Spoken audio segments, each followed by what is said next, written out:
Alhamdulillahirabbil alamin.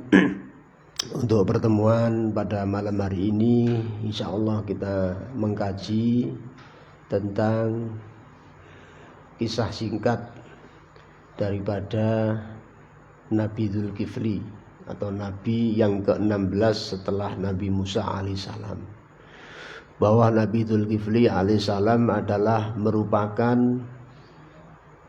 di antara Nabi dan Rasul Allah yang termasuk cucu daripada Nabi Ibrahim alaihissalam. Beliau putra dari Nabi Ayub, salah satu nabi ya, atau mungkin bagian daripada seorang nabi yang bapaknya pun juga nabi ya. Jadi Nabi Dzulkifli salah satu cucu daripada Nabi Ibrahim alaihissalam. Di situ dikisahkan, diceritakan bahwa Nabi Dzulkifli alaihissalam beliau usianya tidak begitu panjang, hanya terpaut sedikit dengan Nabi Muhammad alaihissalam. Nabi Muhammad berusia 63 tahun, sedangkan Nabi Dzulkifli itu usia 75 tahun. Tapi ada yang berpendapat Nabi Dzulkifli itu berusia atau ketika wafat usia 95 tahun. Itu ada qila, ada yang berpendapat semacam itu. Tapi secara umum artinya masyhurnya atau terkenalnya beliau wafat sekitar usia 75 tahun. Jadi usianya tidak begitu panjang dengan nabi-nabi sebelumnya. Nabi Dzulkifli juga sama seperti nabi-nabi yang lain bahwa diutus oleh Allah Subhanahu wa taala, diangkat atau dinobatkan sebagai seorang nabi dan rasul Allah. Beliau juga dalam rangka berdakwah untuk mentauhidkan Allah Subhanahu wa taala. Artinya masyarakat di zaman itu semua diperintah oleh Nabi Dzulkifli untuk kembali kepada ajaran Allah Subhanahu wa taala. Dan Nabi Dzulkifli ini juga mengajarkan kepada kaumnya tidak hanya beribadah yang sifatnya mahdhah atau ibadah yang sifatnya wajib, akan tetapi juga mengajarkan kepada kaumnya, kepada umatnya untuk bersedekah, untuk mengeluarkan zakat. Jadi diajarkan. Karena di antara manfaat zakat, manfaat sedekah itu untuk menumbuhkan ekonomi masyarakat yang tidak mampu.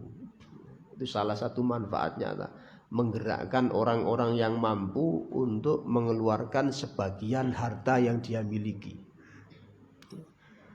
Ini ajaran daripada Nabi Dzulkifli alaihissalam, Nabi yang ke-16.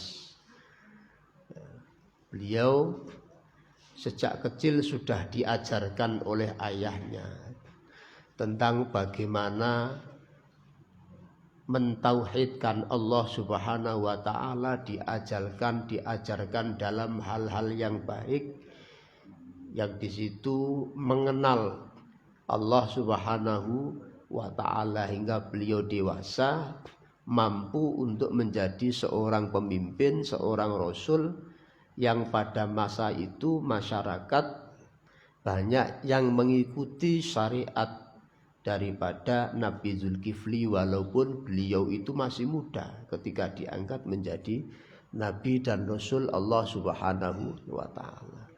Beliau juga terkenal seorang yang penyabar, terkenal seorang yang santun terhadap masyarakat.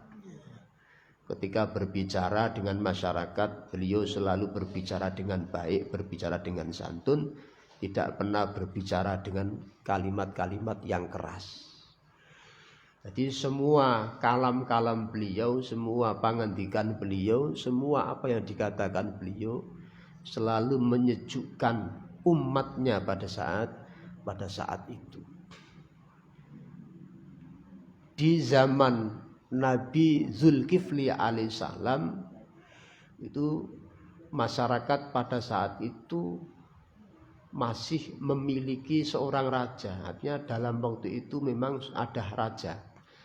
Tapi raja di zaman Nabi Zulkifli ini raja yang sangat luar biasa. Artinya Islamnya kuat, ya. Menyembah Allah subhanahu wa ta'ala baik, ya. Berbuat baik terhadap masyarakat.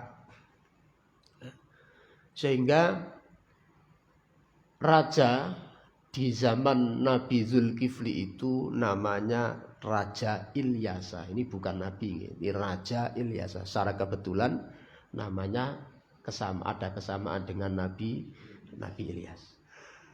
Nah, seorang raja ini ternyata tidak memiliki keturunan. Tidak memiliki keturunan hingga beliau itu sepuh, sudah tua, sudah uzur. Raja tersebut berpikir, ya, karena tidak ada keturunan, secara otomatis tidak ada yang menggantikan tahtanya sebagai seorang raja. Bahkan keturunan beliau, ya, dari keluarga beliau tidak ada yang menggantikan posisi sebagai seorang raja. Sehingga pada saat itu karena raja sudah uzur, sudah sepuh, dia khawatir nanti sebelum ada raja, kemudian beliau sedo, nanti terus bagaimana masyarakatnya. Sehingga seorang raja itu membuat sayembara untuk menggantikan sebagai raja. Tetapi sayembara ini ada syaratnya. Arti orang yang akan menggantikan posisi sebagai Raja Ilyas itu ada syaratnya. Jadi orang-orang masyarakat pada saat itu semuanya berbondong-bondong ketika mendengar ada sayembara raja. Masyarakat pada saat itu, rakyat pada saat itu semuanya berkumpul di istana. Kumpul di istana.